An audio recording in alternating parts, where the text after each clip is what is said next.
Hola, nosotros vamos a presentar formas de diseñar un plan de intervención en la psicología de la salud. El equipo está conformado por Cristian Yair Aguilar Hernández, Job Rogerio Arroyo Mora, Luis Gabriel Vadillo Ramírez, Diana Elizabeth Bayote Estrada y por Carla Piedad Iñiguez Ayala. Esto para el módulo de Psicología en el campo de la salud a cargo del docente Mario Fausto Gómez Lamón.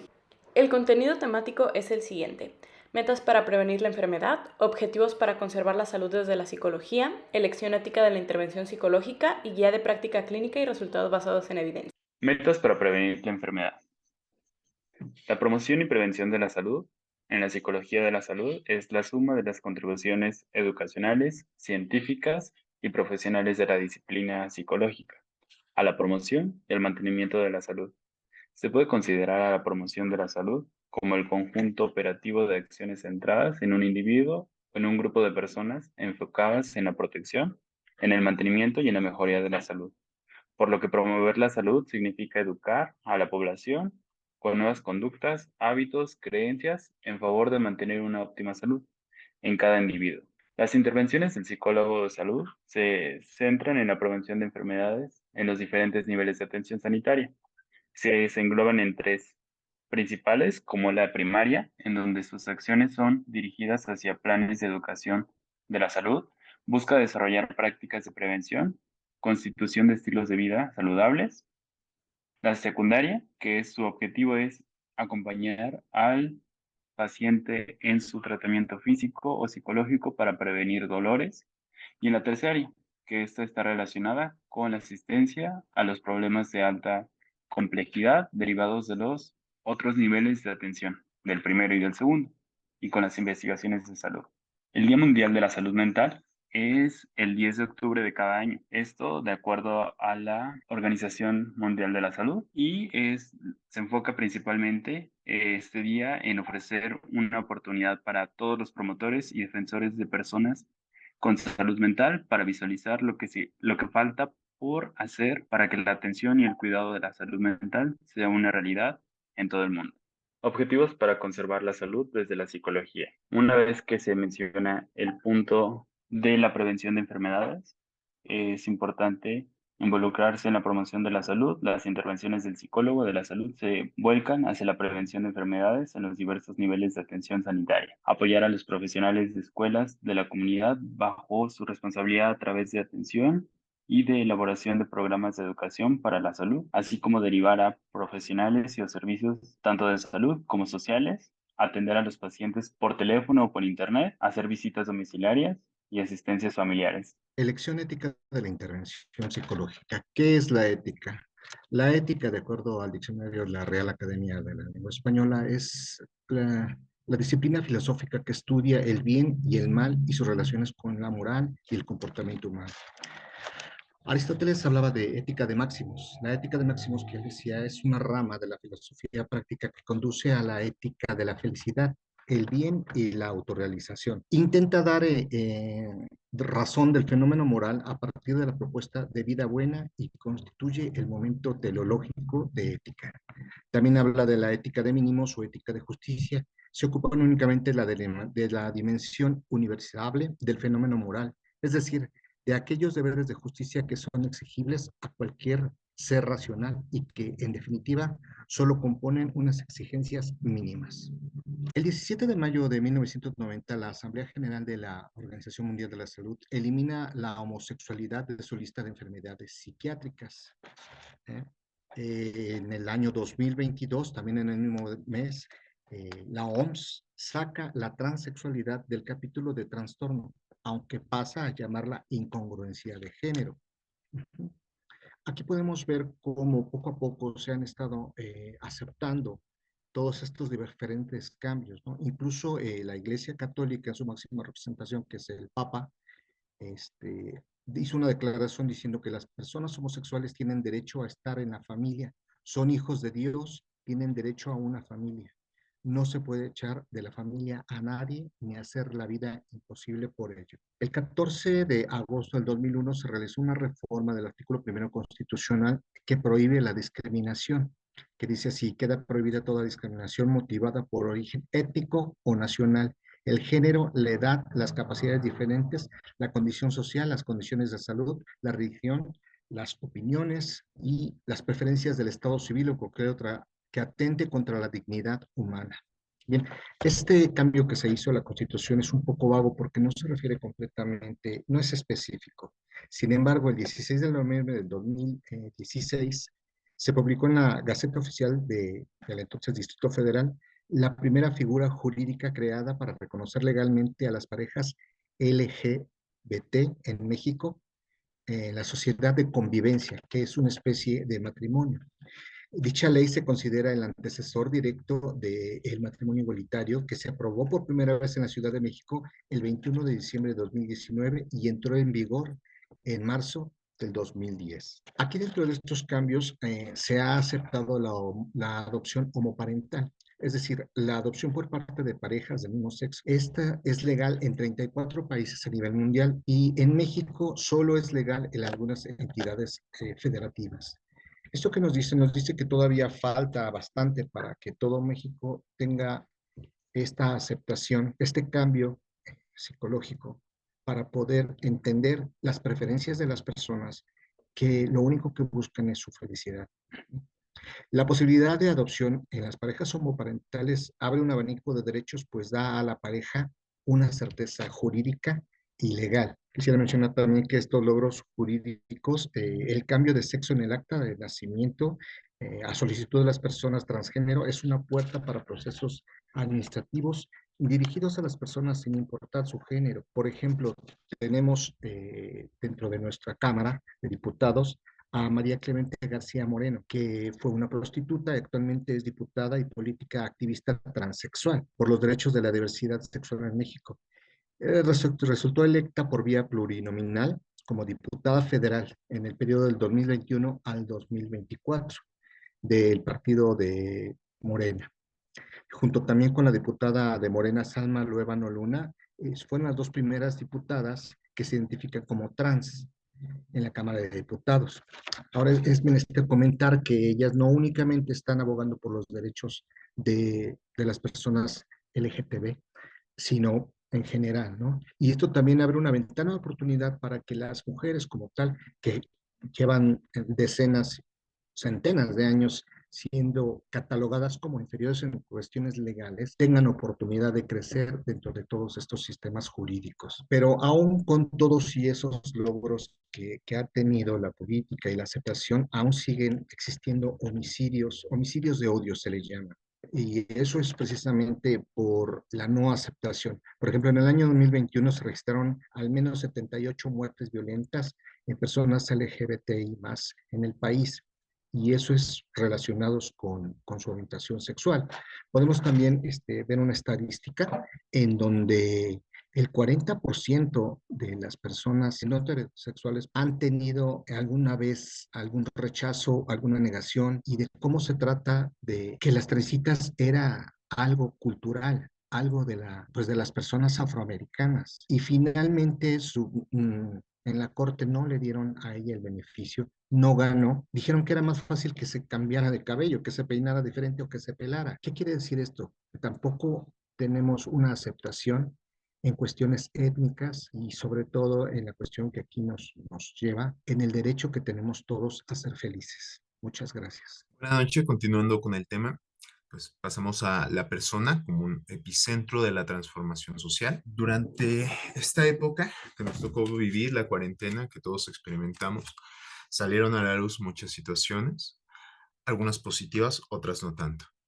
donde pues se denotó una falta de empatía dentro de algunas familias, se generó varias situaciones de violencia intrafamiliar y de rechazo, sobre todo contra los miembros del hogar que pertenecen a la comunidad LGBT.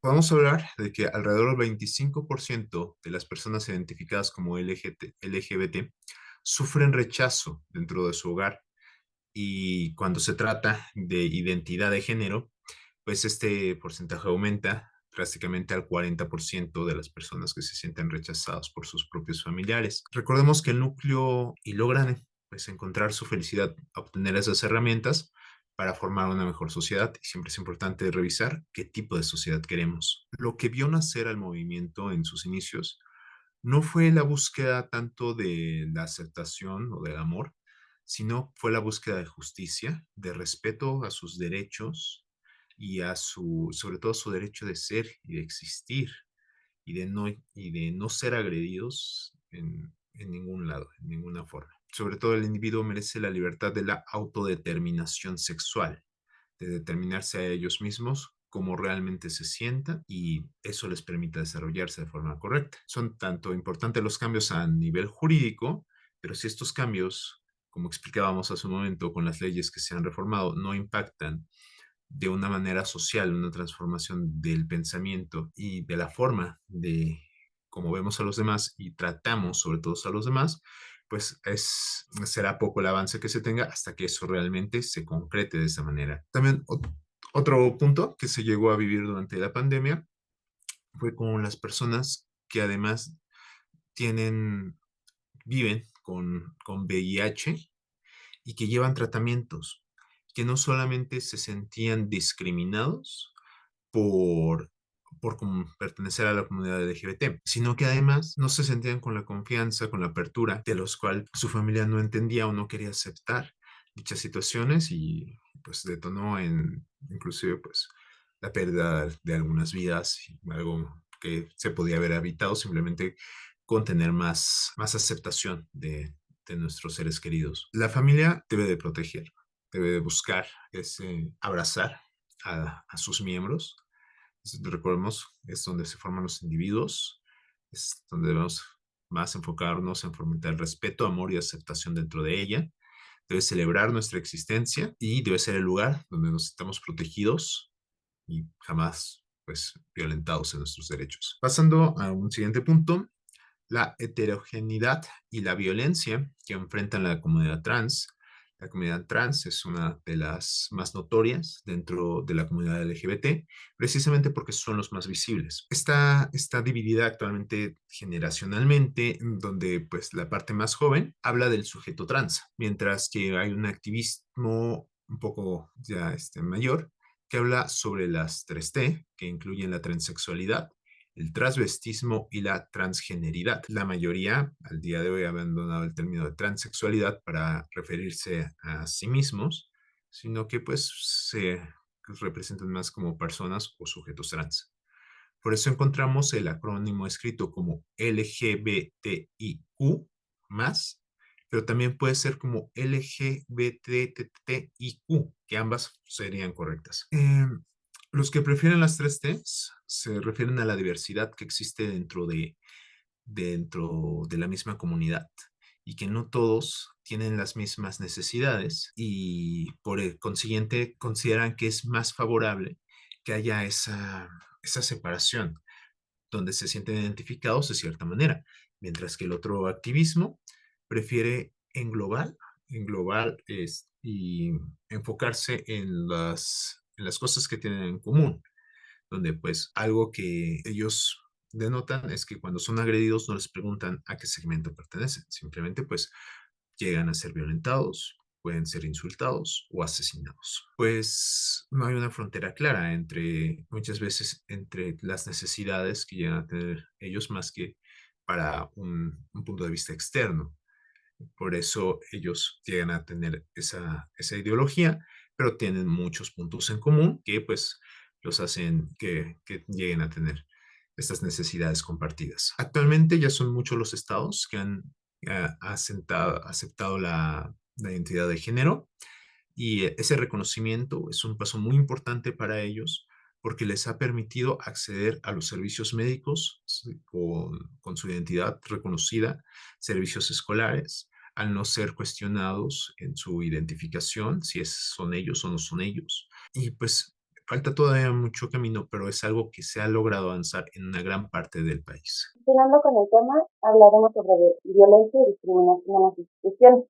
Dentro de las instituciones educativas se les ha negado el acceso a los alumnos pertenecientes a la comunidad a los baños de uso común, tanto por otros alumnos, profesores y también por personal ANEC. Aquí tenemos una infografía brindada por la página Docu, Con información obtenida de la ONU, en un estudio del 2018, se habla sobre inclusión efectiva de las personas LGBT, titulada Dinámica de la Exclusión, en la que señala que las personas de la comunidad se ven expuestas a diversos modos de exclusión social únicamente por su preferencia sexual o su identidad de género, los cuales se van a ver presentes en las escuelas, en el mundo laboral, en el acceso a la vivienda y en desigualdades sanitarias. Para cambiar estos hechos se necesita crear una política pública que principalmente sirva de concientización en la sociedad, una política que se dé dentro de las instituciones educativas, tanto privadas como públicas. Aquí tenemos otra infografía en la que volvemos a especificar cuál es la importancia de concientizar cada una de las letras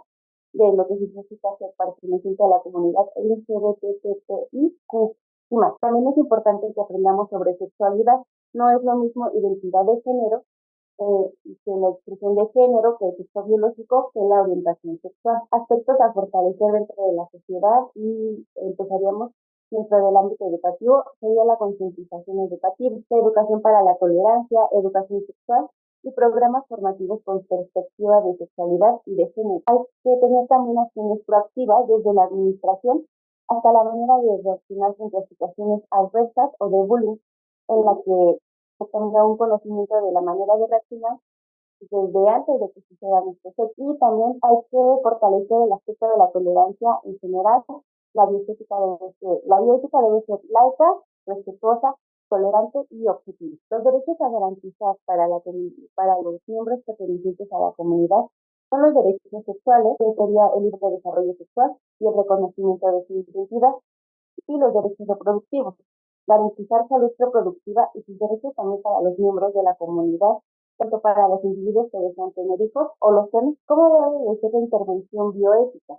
Esta, como la habíamos comentado, debe ser amplia y proactiva, es decir, que tiene que tener un conocimiento previo, laica, pues que precisamente no se había involucrado en ideas religiosas, inclusiva y justa. Bueno, yo les voy a presentar guía de práctica clínica y resultados basados en evidencia. Les voy a hablar un poco de depresión en niños y adolescentes. En niños, la prevalencia es de 0.3% en preescolares y de 1 al 2% en escolares. En adolescente, la prevalencia es de 2 al 5%, y 14 al 25% de jóvenes tienen un episodio depresivo antes de la adultez. En la adolescencia hay que tener ciertos factores en cuenta que están relacionados a cambios biológicos y sociales, como el aumento de estímulo social, la autoconciencia y la recompensa peligro.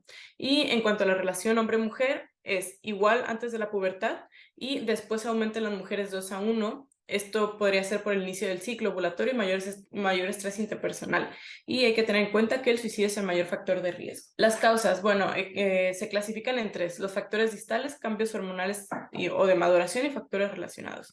Los factores distales pueden ser adversidad temprana, temperamento, rasgos de personalidad y cognición. Los cambios hormonales o de maduración alteran la sensibilidad individual al estrés y factores relacionados pueden ser riesgo psicológico, genético y familiar y mecanismos neuroendocrinos. El diagnóstico se hace a través de manuales o el primer manual es el DSM-5, que es un manual diagnóstico y estadístico de los trastornos mentales y es autoridad en el diagnóstico psiquiátrico. CIE-11, que es la clasificación internacional de las enfermedades, clasifica y codifica las enfermedades. La escala de Birlesson, que cuantifica la severidad sintomatológica y supervisa la respuesta al tratamiento, y hay que tener en cuenta que 2 personas con un mismo diagnóstico pueden compartir un solo síntoma. La evolución de la psicopatología en la infancia hacia la edad adulta. Esto es, existen 2 tipos de continuidades, continuidad homotípica y continuidad heterotípica. La continuidad homotípica se refiere a que persiste el mismo malestar a través del tiempo, y la continuidad heterotípica habla de que los trastornos a la adultez son distintos a los de la infancia. Para el tratamiento se utiliza el algoritmo de Texas, que nos dice que hay diferentes estadios. La etapa 0 es de diagnóstico y monitorización. La etapa 1 es monoterapia con ISRS. La etapa 2 es monoterapia, pero cambio a otro ISRS. La etapa 3 es cambio a AD de otra familia y la etapa 4 es de reevaluación. La depresión y los trastornos comórbidos. Bueno, tenemos trastorno depresivo comórbido con trastorno de ansiedad, el tratamiento es farmacológico y terapia cognitivo-conductual. Tenemos depresión con trastorno de conducta y agresividad. Aquí los antidepresivos no son útiles, se deben buscar otras estrategias farmacológicas. La depresión y el suicidio. Bueno, los niveles de suicidio son mayores en países de vías de desarrollo. Mueren por suicidio más hombres que mujeres. Los rangos de suicidio varían con el origen étnico, estatus de empleo y ocupación. La mayoría de las personas que mueren por suicidio tienen trastornos psiquiátricos. Las autolesiones anteriores son un factor de riesgo y la historia familiar es importante. Aquí nada más les dejo los índices de suicidio según el país, a nivel mundial y en América Latina. Viendo que Rusia y la parte norte de Asia y Europa tienen los mayores índices de suicidio y los que menor índice tienen algunos países de Medio Oriente y de África. Y en Latinoamérica vemos que Argentina es el que tiene mayor índice y Venezuela el que tiene el menor índice. Por nuestra parte sería todo. Muchas gracias por escucharnos y estas son nuestras referencias.